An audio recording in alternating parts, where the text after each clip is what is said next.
Cuonzo, I guess in a game with that many offensive fouls, how difficult is it to kind of get a rhythm established? And at a certain point, do you feel like, you need to see some sort of an adjustment from the drivers? I mean, they called it both ways. So, man, I've never seen that many in a game. So I guess they were charged calls. And you're driving the ball, you're being aggressive.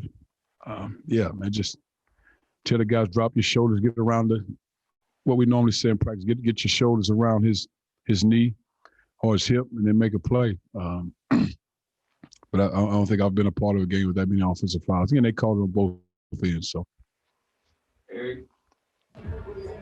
Cuonzo, I'm sure you'll take a player taking threes from the SEC logo any day, but what did you see from J.D. Notae's game, and how did you try and negate what he was doing?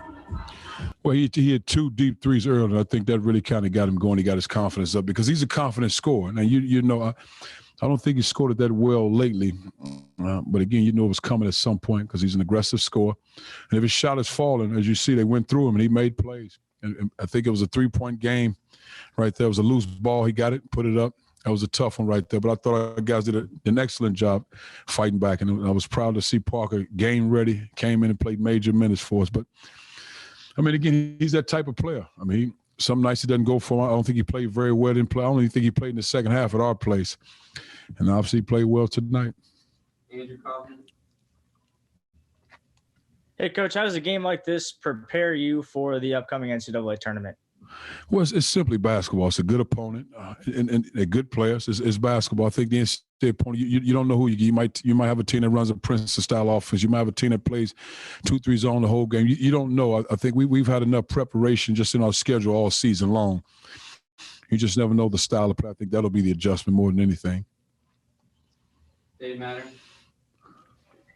Hey, Cuonzo, this is always a matchup game with Arkansas because they can play big or small.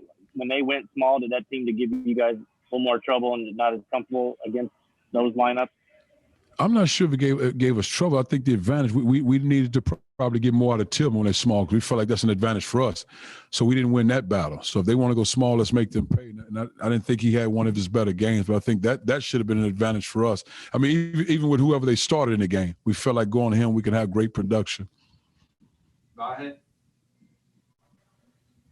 Cuonzo, I don't know how much you've sort of been able to hear the news around the country of some programs not being able to play today and the last couple of days. I'm just curious now that you've got the tournament in front of you and this part behind you. Does that change any of your approach to how you just make sure you're insulated and everybody's taking care of business in the next couple of days?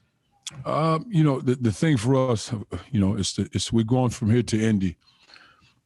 And like we tell our guys, we always say, stay out of harm's way, put yourself in position, don't do anything to jeopardize not just you but your teammates. And we try to do the best job we can. I think our guys have done a great job in trying to prepare for the unknown. And we take our COVID test. We've been good thus far, but again, I mean, you never know. You just got to put yourself in position to do the right things. Joel. Hey, Coach. What did you say? Okay, we can't understand anything you're saying. I'm sorry, man. Let's go to Greg. Coach, is there an update on Pinson after he left? Oh, not right now. He just went into the locker room. He was able to walk in the locker room on his own, so that's all we have right now. Mason. Hey, Coach, for Jeremiah and Mitch to fall out early in that second half, how did losing those 2 guys down low affect the outlook of the game? Well, man, I think the same for any team. We have key guys that you count on, especially in Jeremiah's case, a guy that you feel like give you low post production offensively. Mitch does a lot of different things, defending, rebound, making a 3-point shot, timely basket at the rim. But Jeremiah's a guy with a post presence. You have to identify that so you're able to get good post touches and also shots via the double, the post, and offensive rebounding. But, yes, the key loss, you're talking about two guys we count on. Back to Mitch. Cuonzo, I know you said last night you are who you are at this point. So I guess just how do you kind of approach this next week? Do what are kind of the focuses? I thought we had too many turnovers, and I think both teams probably had 20 plus, and I don't know how many offensive fouls there were. But I just think for us, it's just, of course, I think we'll probably take a day or two off. And I think you start game planning because we won't necessarily practice for 2 days and just maybe watch film, things we need to correct and get better at.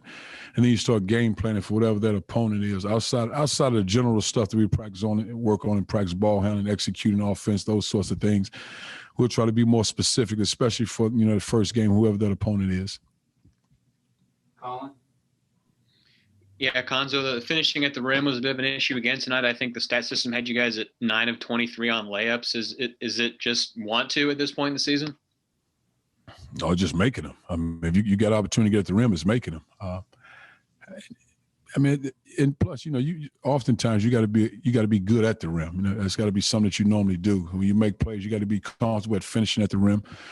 No, it's just a matter of finishing at the rim. Those are layups. And there's traffic, there's bodies, there's hands. It's just finishing at the rim. Concentration more than anything. Dave Matter? Before he got hurt, it did seem like X was really trying to get north and south tonight. Did you feel like offensively he gave you a pretty good chance tonight the way he was playing? I thought he did. I thought he was getting downhill, making plays, putting pressure on the defense. I thought he did a good job. Eric? Cuonzo, no more games separate you from Selection Sunday. So is there anything you want anyone to know about your team going into the postseason that we don't know already?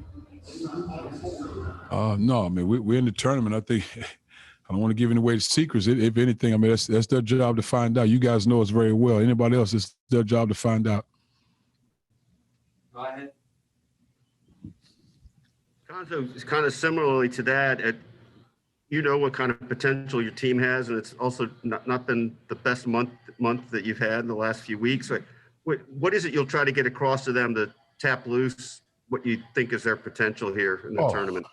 I mean, I think anytime, these exciting times, once you hear your name being called, you find out who you're playing. It's just new energy. It's always new energy.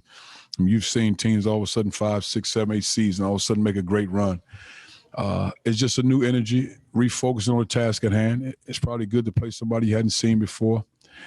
And just in this basketball, it's exciting times. I think you're able to get away, get rid of a lot of things that you might have thought negative or want to change to do better because it's a new season.